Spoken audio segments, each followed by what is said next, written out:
কিছুই করছেন তারা। আচ্ছা, বাইরে যাচ্ছে এটা নিয়ে অনেকে আমার পরিবারের সবাই একটু রাগ করেছিল এবং ওর বাবার ফ্যামিলির লোক অনেক রাগ করেছিল। এদিকে জয়কে নিয়ে গুরুত্বপূর্ণ সিদ্ধান্ত নিয়েছেন অপু বিশ্বাস, জানিয়েছেন শীঘ্রই তাকে বিদেশে পড়তে যাচ্ছেন এবং বিদেশে পড়তে যাওয়া নিয়ে তার ফ্যামিলির সবারই প্রথমে অনেক বেশি ইচ্ছে ছিল না পাঠানোর, সবাই বিপরীতমুখী ছিলেন। চিত্রনায়িকা অপু বিশ্বাস একমাত্র চেয়েছিলেন তার ছেলে জয় যেন বিদেশে পড়তে যায়।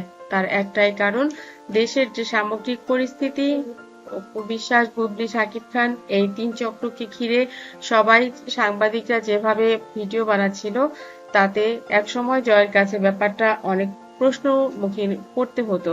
এই কারণেই ব্যাপারটা অপু বিশ্বাস আগে থেকেই চিন্তা করছিলেন যে এটা তিনি একেবারেই নিতে পারবেন না, কারণ তার ছেলে জয় অনেক মেধাবী।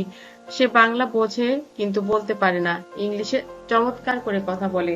কিন্তু তার এই কথা জন্যই চিত্রনায়িকা অপু বিশ্বাস বলেন, আমি ভেবে দেখেছি যে আমার ছেলেটি যেহেতু এত বেশি মেধাবী, ওকে নিয়ে আসলে একটু ভিন্নভাবে ভাবাই যায়। ও যদি দেশের বাইরে পড়াশোনা করে একটা সময় কিছু না কিছু হবে, কিন্তু এই দেশে থাকলে ওর মাথার মধ্যে অনেক কিছুই ঘুরঘুর করবে, কারণ বাংলাদেশের মানুষ অনেক কিছুই সোজাভাবে নিতে পারে না, অনেক কিছুকে অনেক প্রশ্নের সম্মুখীন ফেলে দেয়। সেই জায়গা থেকে আমি প্রথমে রাজি হয়েছি, কিন্তু আমার পরিবারকে রাজি করাতে পারিনি। বিশেষ করে শাকিব খানের বাবা এবং মা, তারা তো একেবারেই রাজি ছিল না। আমি তাদেরকে বোঝাতে সক্ষম হয়েছি যে প্রতিদিন স্কুলে যে যদি এই ধরনের আজে বাজে কথা শুনে আসে এবং এসে প্রশ্ন করে আমাকে, আপনাকে, আপনার কি ব্যাপারটা ভালো লাগবে? তাছাড়া ও একটা উন্নত পরিবেশ পাবে, উন্নত জীবন ব্যবস্থা পাবে, সেটা তো ওর পড়াশোনার জন্য অনেক বেশি ভালো হবে।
তাদেরকে অনেক ধন্যবাদ, যারা এখনো করেননি সব খবর সবার আগে পেতে সাবস্ক্রাইব করে বেল আইকনে ক্লিক করলে আপনাদের কাছে পৌঁছে যাবে বিনোদন জগতের সব খবর সবার আগে।